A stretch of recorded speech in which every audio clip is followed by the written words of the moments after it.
perspective. In the 1980s, here is Thomas talking on Radio 4 a couple of years ago about a film project inspired by the Orfordness Lighthouse. Tell me about your childhood. Well, I live on the coast in East Anglia, in a tiny village, and there is a lighthouse that I can see from my window, which has flashed on my bedroom wall since I was a little kid. And it closed down because, like many lighthouses around the country, it's no longer really needed. Ships have sat-nav, but also because of erosion and global warming and so on, it's threatened by the sea, and so they needed to decommission it and get the mercury out of there before it does any damage. And I just felt, along with many local people, this immense sense of loss about this iconic building which I've known all my life. So I was very into the tech of it, but I started recording stories that revolved around the lighthouse. And I found that what it sort of turned into was an exploration of my own... From the sea. Yeah, so bit of a spoiler alert. We know the final outcome. The lighthouse does come down. But when I started working on this project in October last year, it was still standing proudly on the coast. Some of what you're going to hear is recorded pre-lockdown, and some as we get our new normal. It's quite an involved process getting across to Orfordness, and one that as the year went on, I thought I might never get to experience. Stay tuned to find out if I do get over to see the lighthouse before it's demolished. Let's get going. We're going to meet Charlie Underwood, and then we're going to meet his son Terry Underwood. Charlie was responsible for maintaining the lighthouse from the mid-60s until the 1990s. I discovered some archive recording of Charlie giving former BBC Radio Suffolk presenter John Ely a guided tour of the lighthouse. Let's go back to the early 90s before we meet Charlie's son. A good healthy sound as I come down here to the quay in Orford. I'm with Charlie Underwood. Charlie, we're on the ferry. Yes, the ferry goes from the mainland to the island. And the island's called Havering. No, the island is Orfordness. Oh, I see. So Orfordness is an island itself, is it? Not really. It's always called the island locally, but it's a peninsula because it's connected to the mainland at Aldeburgh, at Slaughton. How many journeys have you made on this ferry then? Well, I've been coming over pretty regularly since 1956. Is that when you took on the job? No, that's when I started work with the Atomic Weapons Research Establishment. I actually took on the lighthouse job in 1965. That's 27 years. Well, that was a retirement job, was it? No, that was a part-time job I took on. I was a plant attendant with the AWRE, and because I'd been security cleared, they needed somebody who had to go through the site then, and everybody had to be security cleared at that time. And I took a job on because I needed some extra money. Did you ever regret that decision? Never, no. As I say, I took it over for all the extra money, but now it's become a way of life. Terry Underwood, your father was Charlie Underwood. Correct, yeah, the lighthouse keeper. You get across on the launch. Yeah. Then you got a Land Rover in that Nissan hut. A Land Rover in the Nissan hut, and then we'd have to go through the security gate to get into AWRE itself, and then cross through the roads, then out of the other gate, the other side, which my father had the key to, and then across a single shingle track with some old tank tracks that had been laid down where the shingle was exceptionally soft, so the Land Rover could get up there. And then off we go and park up and do all the basics first, make sure everything was there running okay, make sure all the checks were done, and then me and my dad would go off and fish for a while. And I went to the primary school in Orford, which I'm guessing attended as my father did as well. Okay. And they had a couple of weeks before they'd been over to the lighthouse. What did your friends think at the time of you going? They just accepted it, really. I mean, that was all. I grew up and everybody knew my dad was the lighthouse keeper, and that was just accepted that that's what I done. You know, there's nothing was ever really made of it. Really isolated place, beautiful place. We used to spend hours up there fishing with the accommodation, which was beside the lighthouse as well. We'd stay up there 2 or 3 days sometimes and just enjoy the solitude of it all, really. There hadn't been a permanent keeper there for quite some years.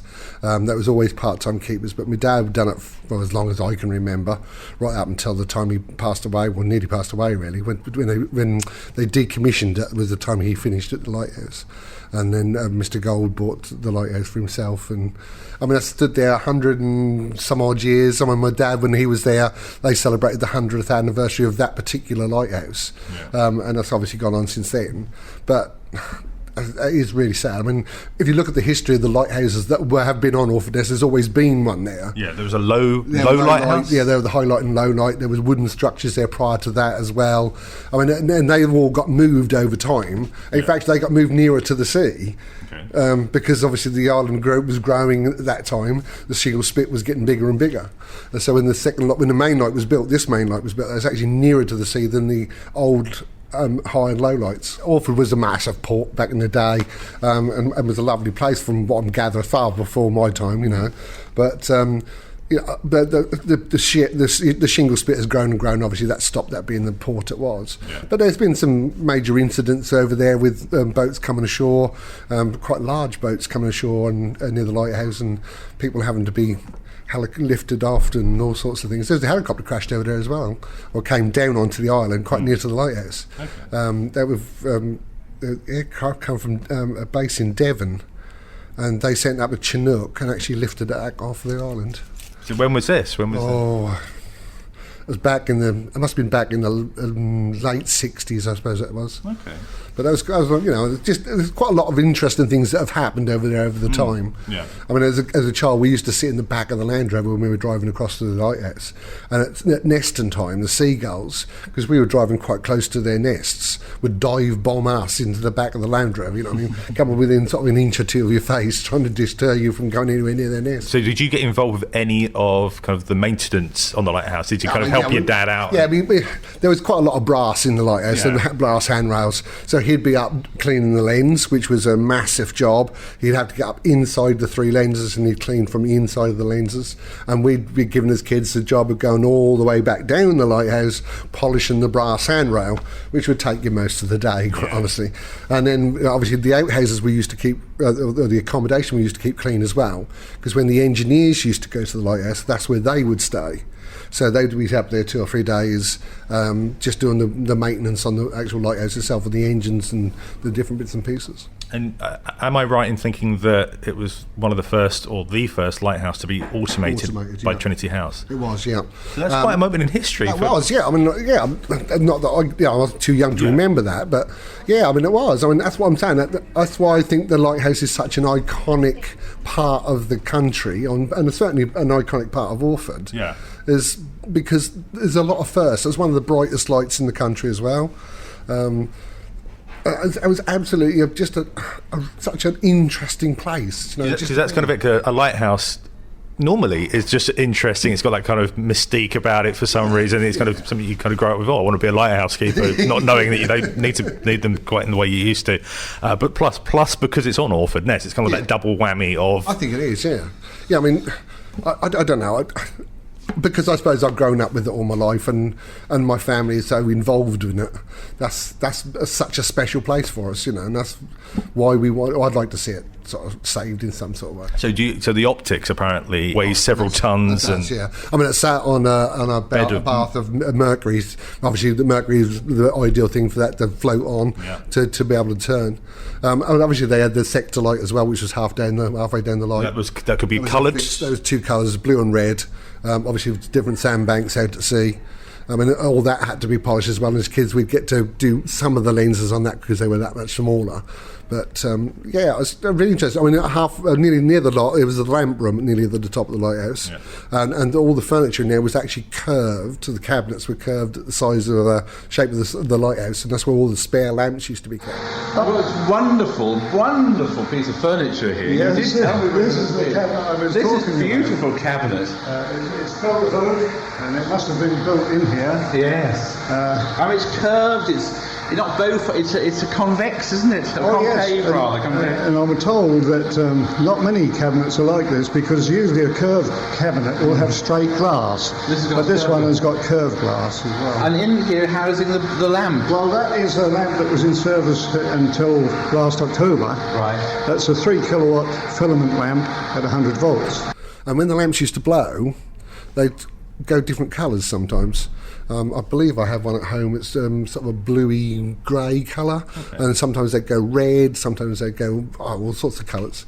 So, how long would a light bulb last? Do you know? I mean, I suppose on average it was something like 3 or 4 months. But that could go in any time. That might go a little bit longer than that as well, but that could go at any time. There was always a standby lamp on the main lamp as well, but because that was an automated system, that would obviously tell Trinity House would inform my father. So day or night, if he'd go over, if the ferries weren't running, he had a boat, rowing boats, he'd just row across the river. And he'd attend the lighthouse and put things right. Power failures, they used to have a standby generator. Down in the basement? So that was at the base of the lighthouse, exceptionally noisy when you went in. At one time they also had a halon fire system in there as well. And they installed a, what can be amazed as a, I don't know, it was a harness, and you clipped it on. Once you put the harness on, you clipped this thing onto the handrail on the outside, and the idea was you'd throw yourself off the lighthouse. And obviously the heavier you are, the slower you fall. My father said the flames would have to be licking round his backside before he'd throw himself off the lighthouse, because obviously halon takes all the oxygen out of the air as the system, and they don't use much of it these days. We've reached the top, and we're here by a most magnificent piece of equipment. With the lantern, really, aren't we? The lantern room. This is it, yes, we're in the lantern room, and this is the main navigation light. As you can see, we've got two lamps in there. The one this end is the one in use, which comes on at night and goes out in the morning. The other one is the standby lamp. If the main lamp failed, the holder would go round and the other one come into position and light up.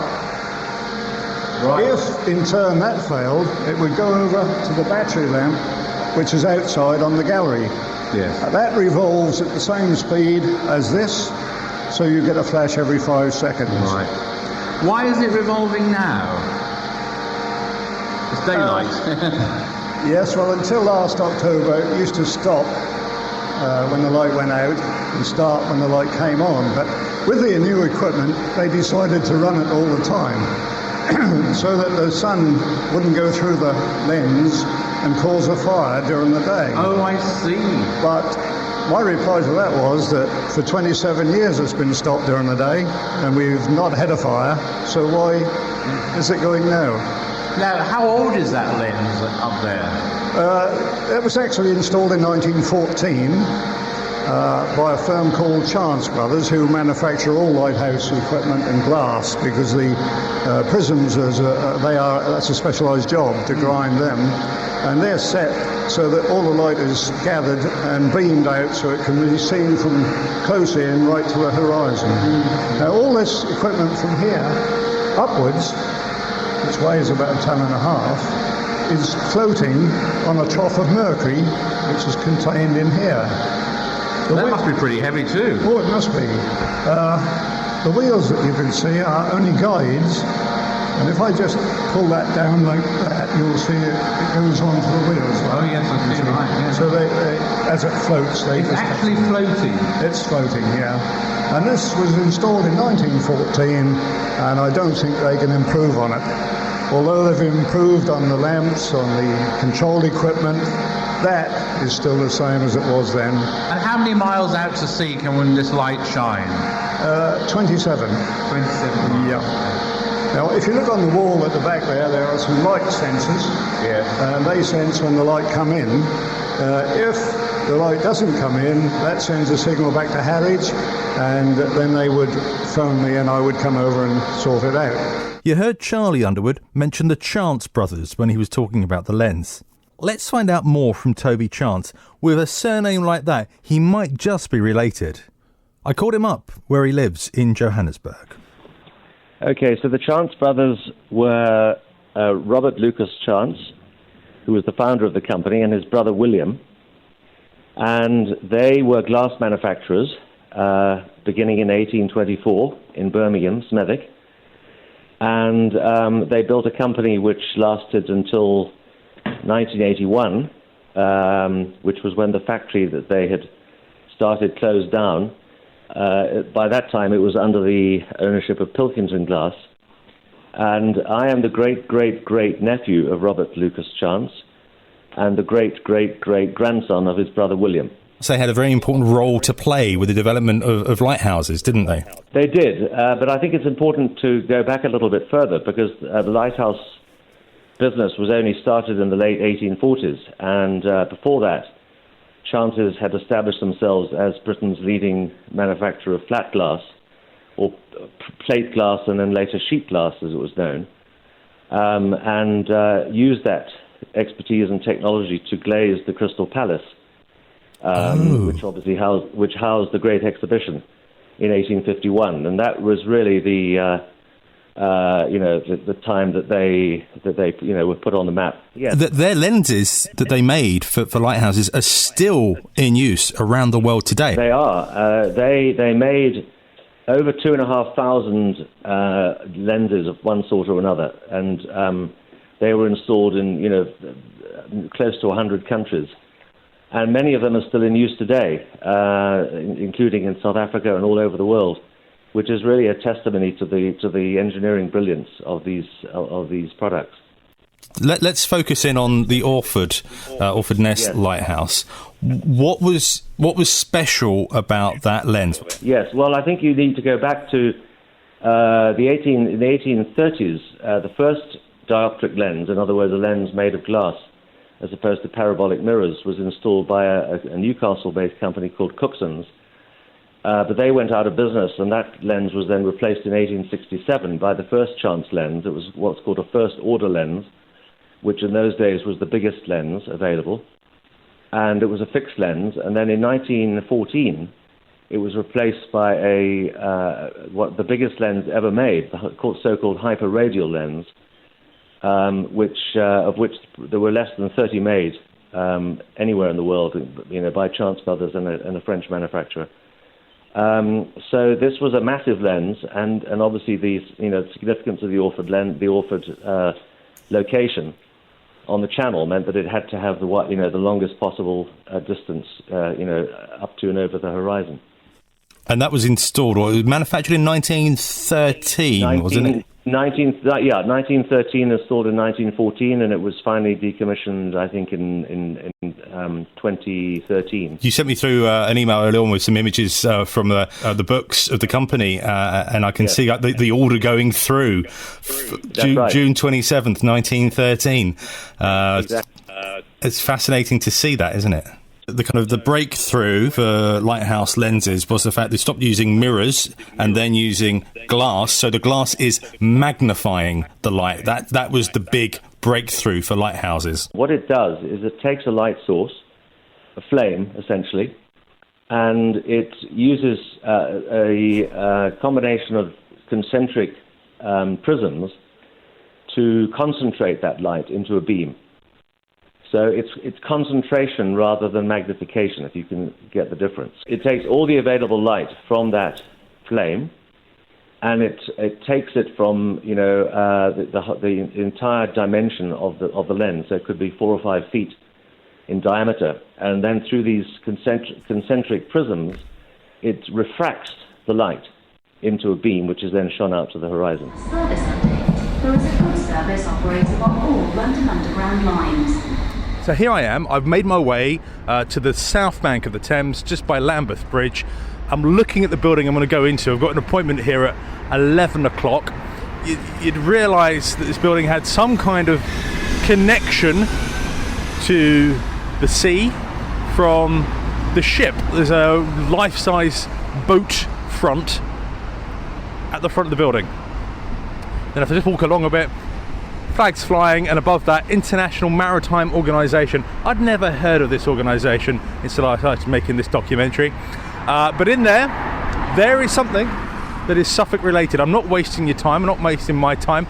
They've come here with a purpose. There is something in that building that has a very big connection to Suffolk, and for 99 years. Let's go in. Going through the doors. Hello, good morning. I'm from BBC Radio Suffolk. Marvel. Yeah. Natasha Brown was my point of contact, and she was going to take me to meet Mr. Fred Kenny, who is Director of Legal and External Affairs at the IMO. He was going to show me this very special Suffolk item. Before I met Kenny, I had a brief peek into one of the meeting rooms, which was in use. You know, on telly, when you see a UN meeting, in a massive auditorium, people sitting and listening, translators sitting in booths around the edge of the room. Well, it was like that, because that's what it was. The scale of it slightly took my breath away, and there are other similar sized meeting rooms in the building. It was amazing. I felt like I was in some kind of James Bond movie. If you're actually wondering what the IMO is, it is the United Nations Specialised Agency with responsibility for the safety and security of shipping and the prevention of marine and atmospheric pollution by ships. Well, that's what it says on the website anyway. Worldwide maritime law, safety and training, and much more is discussed within the walls of the building that I was in.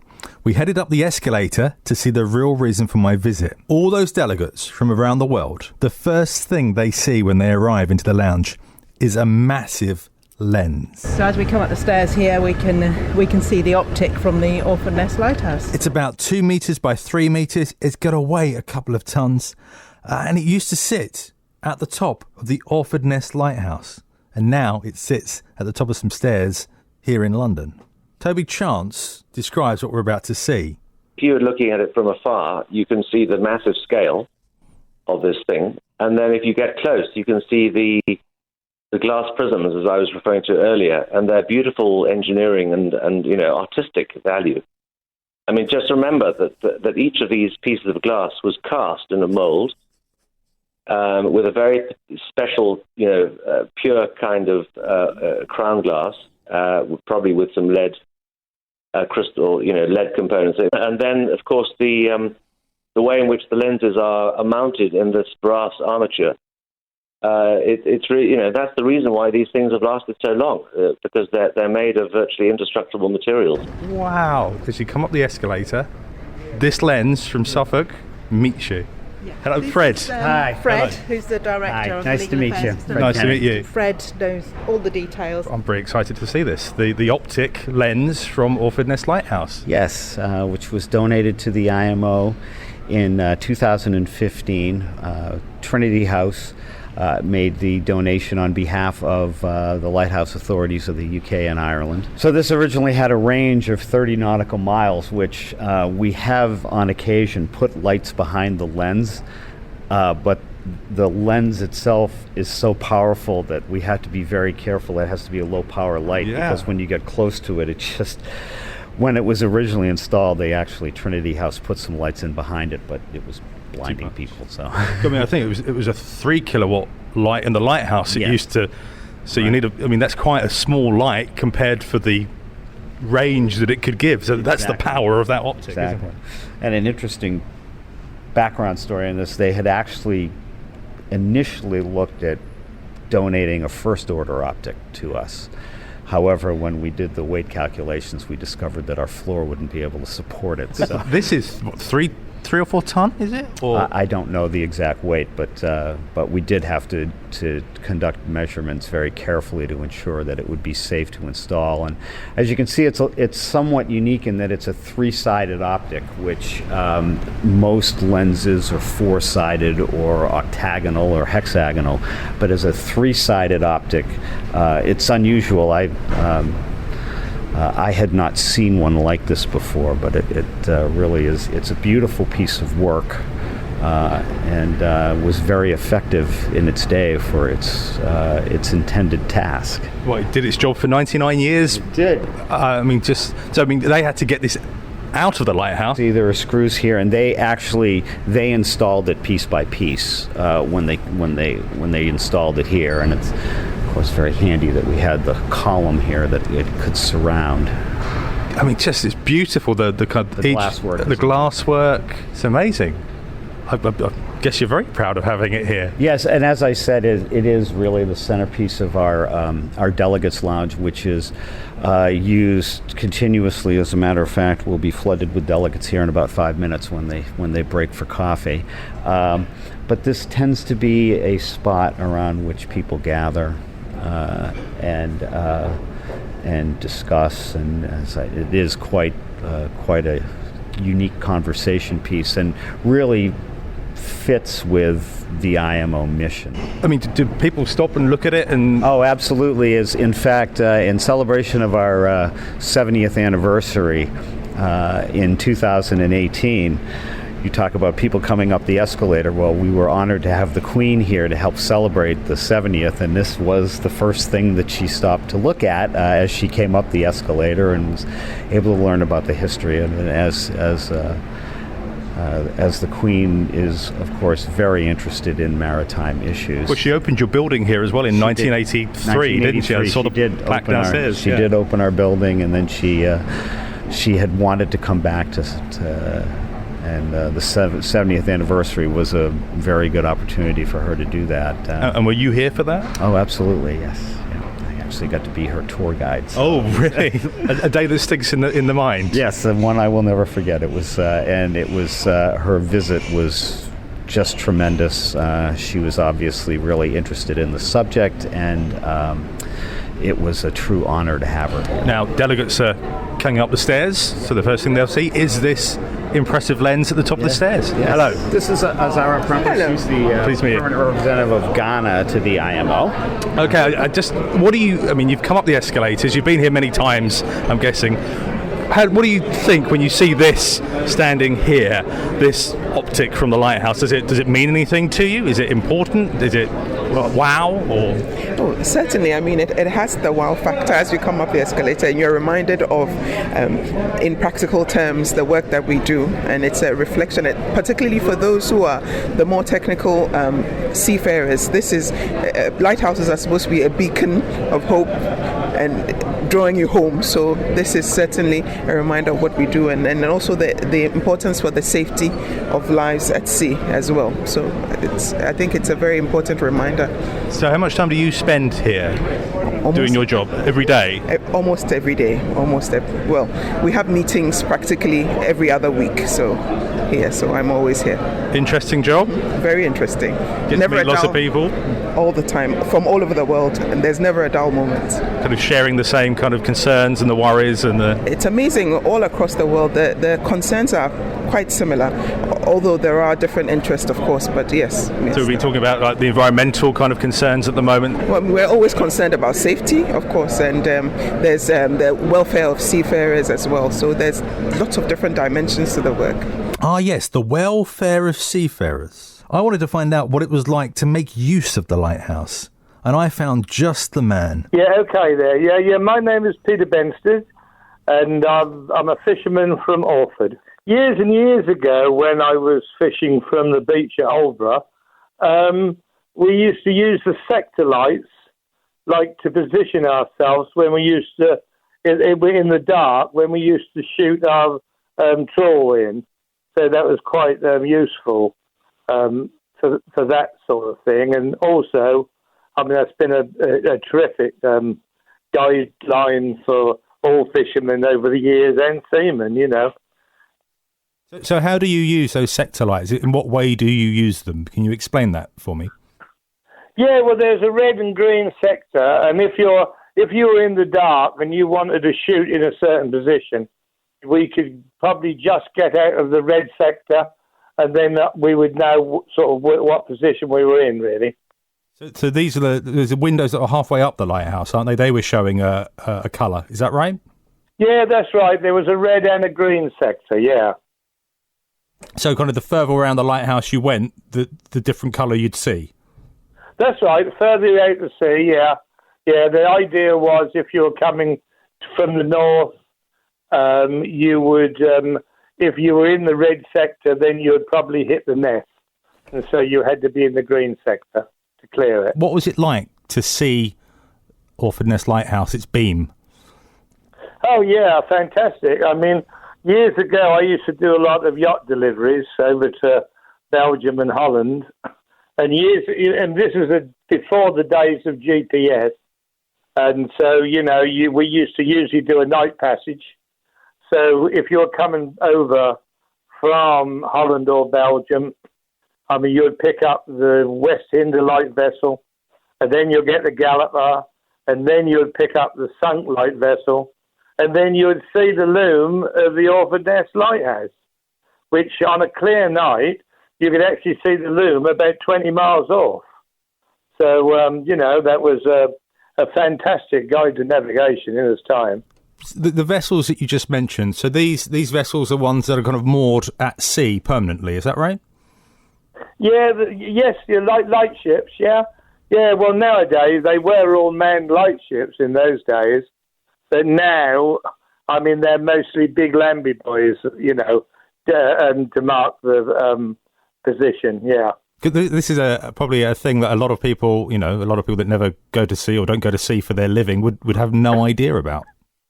Yeah, that's right. I mean, when I was fishing off Aldborough Beach years ago, in the spring, we used to go long lining at the ship wash,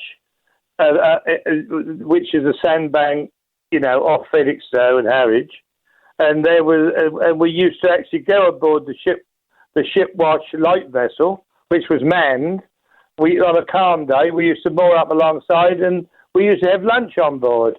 And then, if we ever went out there Christmas time and that, my mother used to make a mince pies and cake, and then we used to bring our mail and post for them. And if we knew that we were going off that way, we would take the newspapers and things like that. Quick note, we're over halfway through this special programme about the Orfordness Lighthouse, and I still haven't managed to get across myself to have a look at it. Let's meet Keith Seaman. I know, great name considering what we're talking about. And we're going to meet him right next to one of the lighthouses that he used to attend, Southwold Lighthouse, on a chilly morning at the end of last year. I'm what they call third generation lighthouse keeper. Modern day keeper is not a person who lives at the lighthouse. He actually attends it from his home, basically, which is what I did from 1991 up until 2014. Southwold is one of the lighthouses which I looked after. A little bit of history from my point of view. My grandfather was the last keeper here, and he moved out in 1939 when they electrified it. So I didn't come until 1991, but it was looked after by the local electricity board for a long while, and I became the attendant, as I say, in 1991. In 1994, I was asked if I would look after Orfordness, which is the lighthouse down the coast. And in 1995, I had the privilege of taking over Lowestoft, so I looked after all three lighthouses right up until 2014. But what is it about lighthouses? There's a mystique about them. Kind of people are drawn to them almost, aren't they? When it's exactly the opposite thing that should be happening. Romanticism is what was said to me one day by a young lady who was sort of doing some research on lighthouses and lighthouse keepers and that. She said, "Oh, they're very romantic." I suppose they are in a way, but they're very isolated. Not so much Southwold, because it's sort of stuck in, on the end of the town anyway. It's not quite in the middle, but it had population around it. But most lighthouses are stuck on rocks out in the sea, and it is a very, very lonely life. The part of coastline that we're on, so when you hear the shipping forecast on Radio 4, this part of the sea, when they name check it, it's Thames. That's right. Thames. So when they say Thames, that's the bit we're interested in for us. That's the bit. Yeah, I think Thames goes from Gibraltar Point, which is up in Lincolnshire, to Northumberland. That's a massive area, isn't it? That is a massive area. Yeah, and I've actually had a presenter from Radio 4. Zeb. Yeah. He actually read the shipping forecast from the top of Orfordness Lighthouse. Well, now I suppose I ought to do what I came here to do and read the shipping forecast. Gosh. The area forecasts for the next 24 hours. German Bight, Humber, Thames. Northwest backing southwest 4 or 5, decreasing 3 at times. Slight or moderate. Occasional rain. Fog patches. Good, occasionally very poor. And that's the end of the shipping forecast. Come on, Keith, I'll race you back down. Keith has a ton of knowledge, and he could sustain an hour of radio all by himself. But did you know you don't just rely on a lighthouse for its light? There are other ways it can aid navigation. Well, that's the next thing. Those flash rates. Also, foghorns. Some had this one didn't. Okay. No. And what, Orfordness? Way back when they were keepers, they had a pyrotechnic. which is an explosive charge, Yeah. which they used to have to set off. The nearest foghorn is on the pierhead at Lowestoft. That's operated by British Ports. The purpose of a foghorn is, if you can hear it, You're too close. it's telling you that there is something you should avoid. Yeah. So that's what I used to tell the school children. What's the foghorn for? Well, if you can hear it, you're getting close to something that you should be avoiding. Yeah. If it gets louder, you're getting closer, and if you can't hear it anymore, you're away. What would be the best advice? Just stop. If you really didn't know what was going on, if you were getting closer or further away, just stop.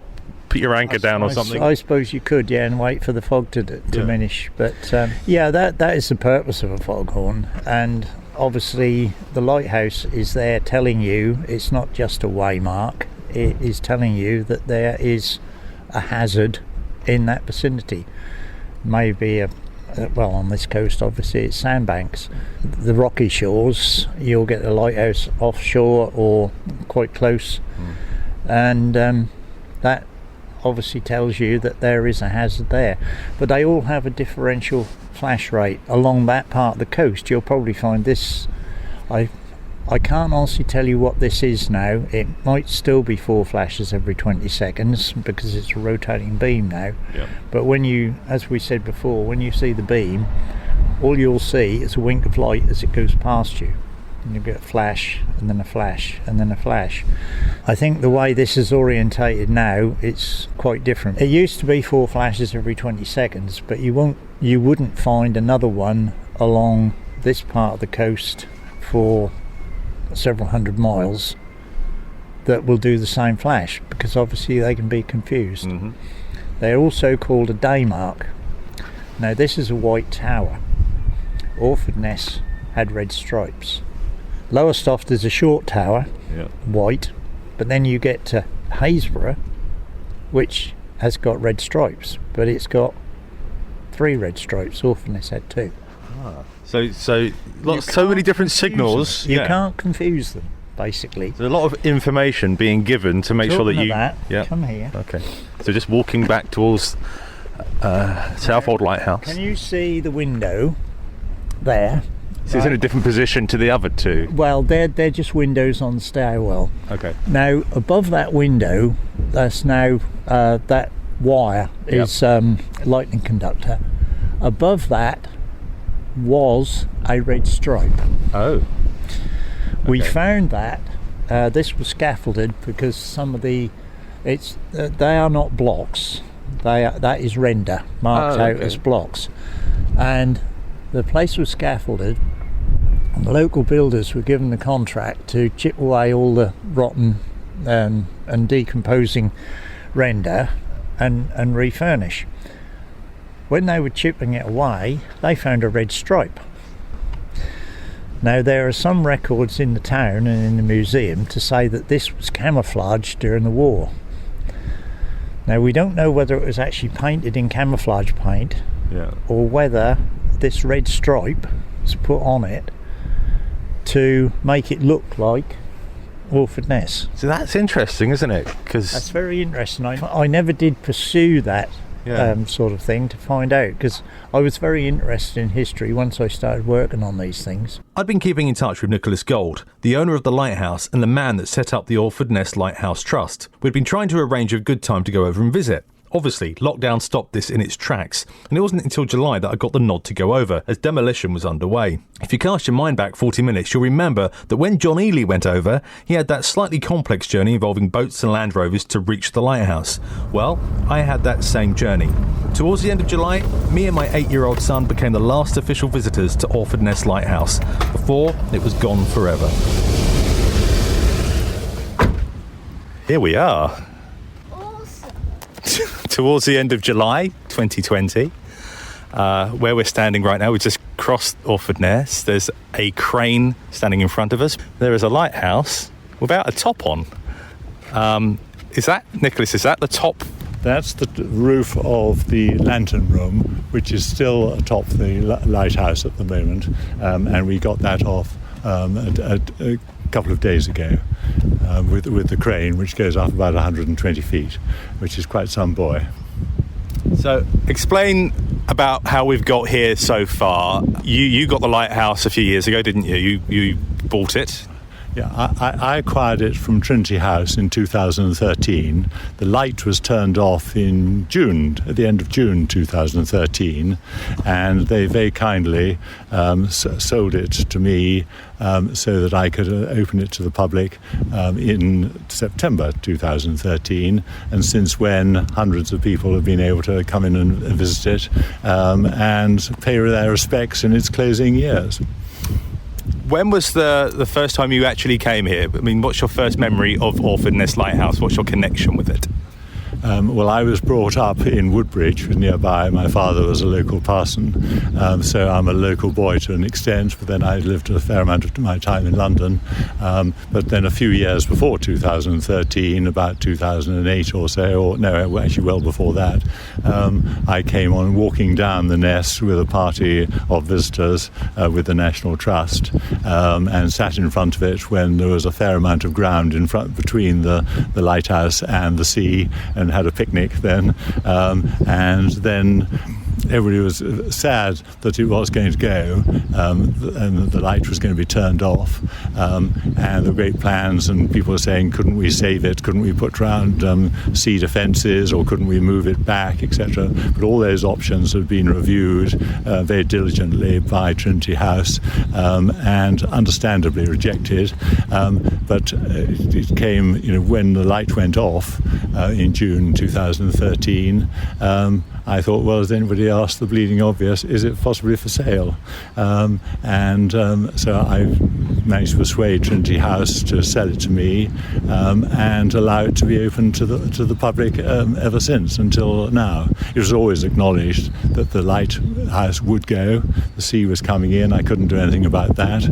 I did hold it back a bit, and by putting in some temporary defences in front of it, which have gained us a few years, but in the long term it was always going to go, and this is the final chapter, is taking it down, trying to recover as many of the artefacts as we possibly can, and to honour it in its closing days. The process of taking it down, the very top has come off, had that lifted off. What's the next stage? How is this going to come down? What's the process? Well, the next step is there's another step which is going to be taken off by the crane, lifted off. At the moment, it's about 1.5 tons too heavy, so we have to remove some panels from beneath the glaze section in order to do that. And then, with luck, we'll be able to take the very top off and lower it to the ground, and then we can manhandle it or take it apart further on the ground, safely on the ground, and move it to the other side of the Ness. What's going to happen to the rest of it? It's made out of bricks, an awful lot of bricks.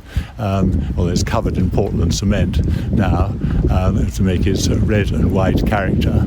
And when it will effectively knock down, knocking the bricks into the centre, and then once they're down to a certain height, we'll be taking the bricks out and trying to recover as many as possible and reclaim them, because they're wonderful 18th century bricks held together with 18th century mortar. Now, a fair number will be fatalities, but we hope to recover as many as possible, and hopefully sell those so that we can then build with the proceeds and with other donations which we hope to receive, build a sort of a smaller version on the other side of the Ness, and rebuild into that the artefacts we've managed to save from the existing one, including the top, including various bits of railings and doors and such like and so forth. Some of those people that have visited were the school children from the school in Orford. I went to see them several months ago, and they were telling me how they tried to join arms around the outside and make a link all the way around. Yes, splendid. We've tried to encourage as many local people as possible to come and visit it, because it is actually their lighthouse. It's Orford's Lighthouse. It's not mine. I've always regarded it as Orford's Lighthouse, and it has been appreciated by local people, as many local people as we possibly can. One other question that hits me at the moment, seeing these massive cranes that are around us, how did they get here? quite an expedition. They had to come down along the top of the beach, and there's a certain element of track, but otherwise along the top of the beach from Aldborough, which is 4.5 miles.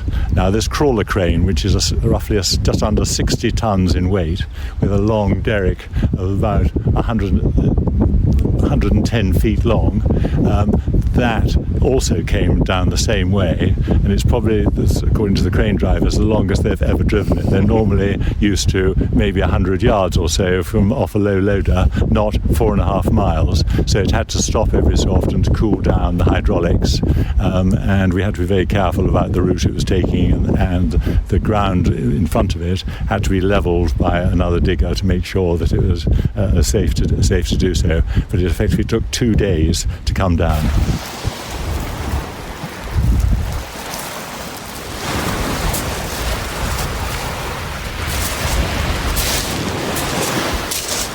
So we're standing on the beach, got the sausages, the giant sausages that Nicholas and his team put in. Yeah, boat. I bet you that it was a lot safer when people actually lived there. Oh, I should think so. What's the domed brick? I'm presuming it's something to do with sewage, or? No, that is a water tank. Oh, that's a water tank. And it's amazing. That has been, with the tide around it and the waves crashing against it, for about a year now, and it has remained totally intact because it's in the form of a dome. It's just bricks cemented together, but because of its shape, it has survived intact. So will those bricks eventually end up on shore, do you think, with you? I hope so. We want to recover as many bricks as possible and sell them so that we can put the money towards building a museum to all the lighthouses that have been on Orfordness over the last 300 years. And how many lighthouses was that, do you remember? 9 or 11, depending on how you count them. I'm going to be one of the very last people to ever enter this lighthouse. This is scary. Wow. Okay, so I have watched lots of videos, lots of archive film of people coming in here, walking up to the top. We're at the original entrance, above which is a codestone, which is an amazing material which was invented by Madame Code, which doesn't decay with pollution. And it was built in 1792, and it's showing no signs of wear whatsoever. And it's bearing the date 1792 and also the arms of Lord Braybrooke, who originally owned this land and built this lighthouse back in 1792. We're the last people who aren't demolition men to come inside.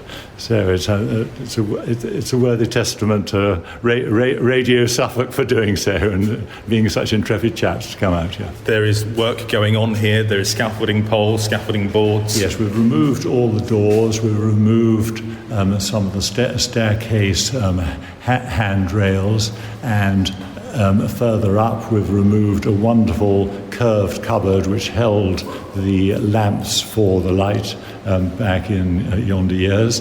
And we've tried to recover as many fittings from the windows as possible, wonderful brass and bronze fittings, and various newel posts from the railings and such like and so forth. Anything that's movable can be moved, which doesn't detract from the safety of the demolition workers we have removed. It's a calm day today, but you can still hear the waves crashing in on the shore, and gradually over the years that continual action has ebbed that shoreline away, hasn't it? And now we're where we are, where this lighthouse is going to kind of disappear. Yes, when this lighthouse was originally built, the sea was at least a kilometre further out, and this is the 11th or so lighthouse that had been built on the Ness. We've just climbed downstairs. Well, we're now in the cellar, and each lighthouseman had their own cellar for storing their coal and other belongings. At the moment, it's perfectly intact. It's like a sarcophagus or tomb, and it's perfectly intact, and the brickwork is superb. But of course, once the sea starts breaking in, it could become highly dangerous, and is one of the main reasons why we're having to take it down now while we can, because if we don't do so, somebody gets in and they suddenly find half a ton of brickwork falls on them, and that would be difficult.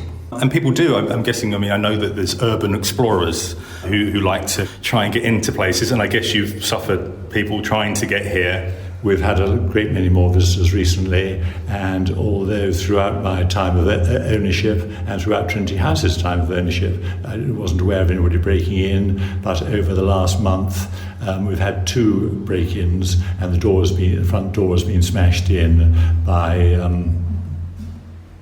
miscreants. This is one of the doorways through to one of the cottages that was built on the ground and first floor adjacent to the lighthouse. There were 2 cottages which housed the lighthouse keepers.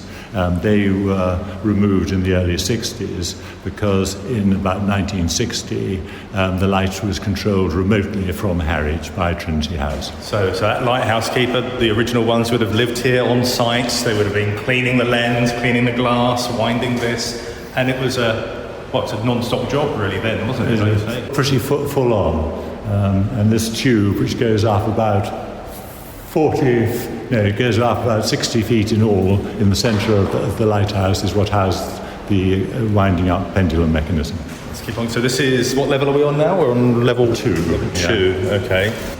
Once the low light, the other lighthouse, was destroyed by the sea in about 1885, they transferred a light to here, this on the second level, and it was called the sector light, and it shone a beam out to the north and to the south with red and green lights to indicate to the passing fishermen and sailors whether they were safe or not to go via various shoals. From here you can see the cranes of Felixstowe in the distance.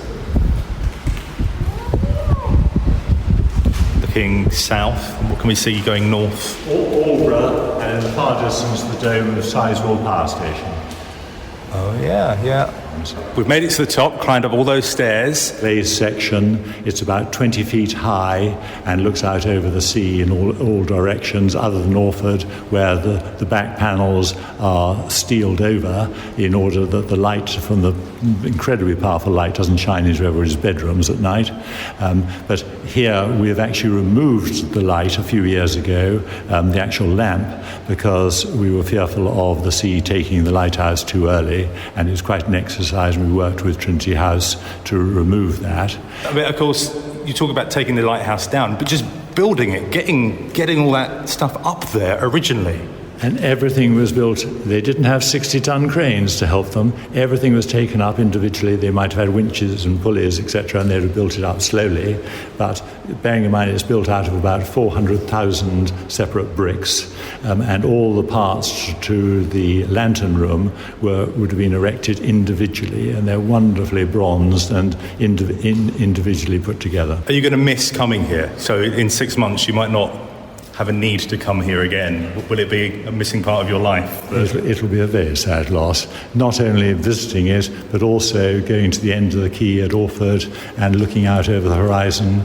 This is the landmark on the eastern coast as far as I'm concerned, and of course for the people of Orford who have lived with it all their lives, it is their